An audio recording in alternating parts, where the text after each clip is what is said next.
শুভ সন্ধ্যা বন্ধুরা। এখন প্রায় ৬টা ৬:৩০ মতো বাজে, অন্ধকার হয়েছে বাইরে। তো আজকে আমি করব এই সন্ধ্যায় খাওয়ার জন্য করব তোমাদের মাছের চপ। তো কীভাবে করব, কী মাছ দিয়ে করব, পুরোটা কিন্তু তোমাদের দেখতে হবে। তো চলো আমি রান্নাটা স্টার্ট করি, তারপর দেখাবো কীভাবে আমি চপটা করলাম বা খেতে কেমন হয়েছে। আমি আজকে প্রথমেই বলে দিলাম যে আমি করব মুচমুচে মাছের চপ। তো এইটা মানে আমি যে বলে মাছের চপ বানাবো, তার জন্য প্রথমে কী লাগছে, প্রথমে লাগছে মাছ। তো আমি নিয়ে নিয়েছি কাতলা মাছ, পেটির মাছ 3 পিস নিয়ে নিয়েছি, কেননা পেটির মাছ নিলে কাটা থাকে কম, একটা একটা করে ভিতরে লম্বা লম্বা কাটা থাকে, বাঁচতে খুব সুবিধা হবে। তাই নিয়ে নিয়েছি 3 পিস পেটির মাছ, আর নিয়েছি পেঁয়াজ, আর নিয়েছি আলু। এটা আমি সেদ্ধ করে, নতুন আলু কিন্তু সেদ্ধ করে নিয়ে নিয়েছি। আর নিয়েছি রসুন কুচি, নিয়েছি ধনের গুঁড়ো, আমি একটুখানি পেস্ট নিয়েছি, মানে এখানে তোমার শুকনো লঙ্কা আর হচ্ছে আদা রসুন পেস্ট নিয়েছি। আর আমি একটা বাড়িতে ভাজা মশলা বানিয়েছি, সেটা নিয়ে নিয়েছি।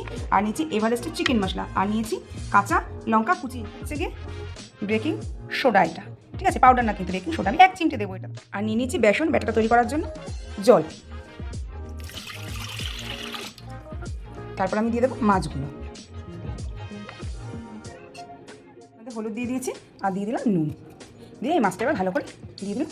মাছটা ভালো করে সেদ্ধ করে নেবো, প্রেশারে বসিয়ে দিলাম। তারপর মাছটাকে আমি প্রেশার কুকারে সেদ্ধ হতে বসিয়ে দিয়েছি। এবার আমি আলুগুলোকে স্ম্যাশ করে নেবো। আমি তো দেখো মাছটা কিন্তু এখানে সেদ্ধ হয়ে গেছে। মাছটাকে আমি নামিয়ে নিয়েছি, মাছটাকে আমি এবার ঠান্ডা করে নেবো, করে তারপরে কাটা বাজবো, কারণ গরম অবস্থায় কাটা বাজতে পারবো না। ঠান্ডা করে কাটাটা ভাজবো, ধরে এক্ষুনি ঠান্ডা হয়ে যাবে, যেহেতু শীতকাল ঠান্ডা হয়ে যাবে। আর আলুটা আমি স্ম্যাশ করে রেখে দিয়েছি, দেখা যাচ্ছে। ব্যাস এই দুটো কাজ হলে আমি এবার রান্না বসিয়ে দিতে পারবো। চলো এখানে মাছটা ঠান্ডা হয়ে থাক। ঠান্ডা আমি কাটা বেশি রেডি করে দিই। কড়াইতে আমি তেলও দিয়ে দিয়েছি, তেলটা এখন গরম হয়ে গেছে। ঠিক আছে, দেখে বোঝা যাচ্ছে তেলটা গরম হয়ে গেছে। আমি এর মধ্যে দিয়ে দেবো এই যে পেঁয়াজগুলো কুচিয়ে রেখেছি, সেই পেঁয়াজ কুচিয়ে দিয়ে দেবো, ভেজে নেবো ভালো করে।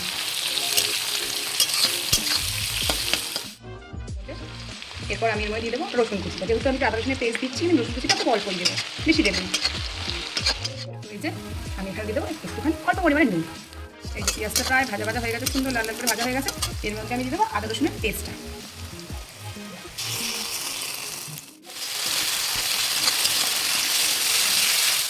এবার আমি এটাকে সব মশলাগুলো দেবো, ধনের গুঁড়ো দেবো অল্প একটু, এভারেস্টের চিকেন মশলা। এবার আমি দেবো যে স্ম্যাশ করে রেখেছি আলুটা, সেই আলুটা।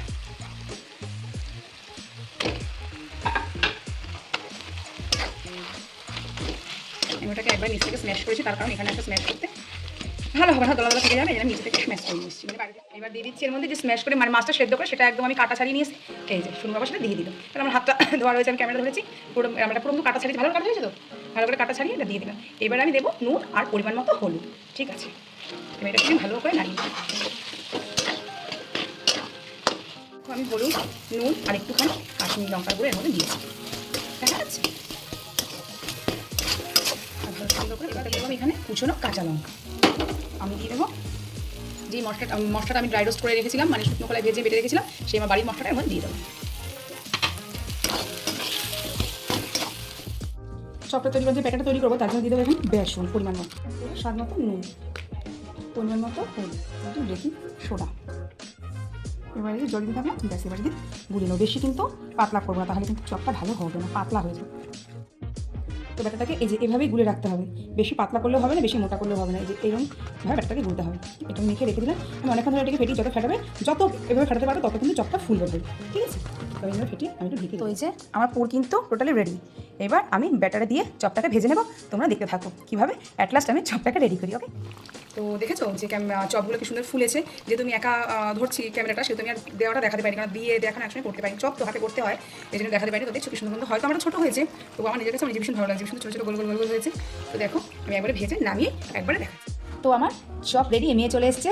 শোনো কিছু বলো, কেমন আছে বাবা? তুমি পড়তে গেছিলাম, তাই আমার কাছে ক্যামেরা ধরতে ভিডিও করতে হয়েছে, এই জন্য আমি ধরতে পারিনি, মানে একসঙ্গে দিয়ে লাস্টে চপটা দেখাতে পারিনি। তো চপটা কেমন হয়েছে তুমি বলো? সুন্দর হয়েছে।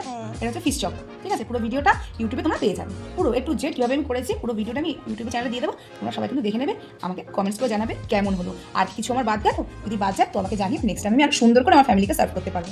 তো যারা যারা জানো না, তারা বাড়িতে কিন্তু অন্তত একবার হলো ট্রাই করলে খুব সুন্দর, হয়তো দেখে মনে হচ্ছে খেতে হবে।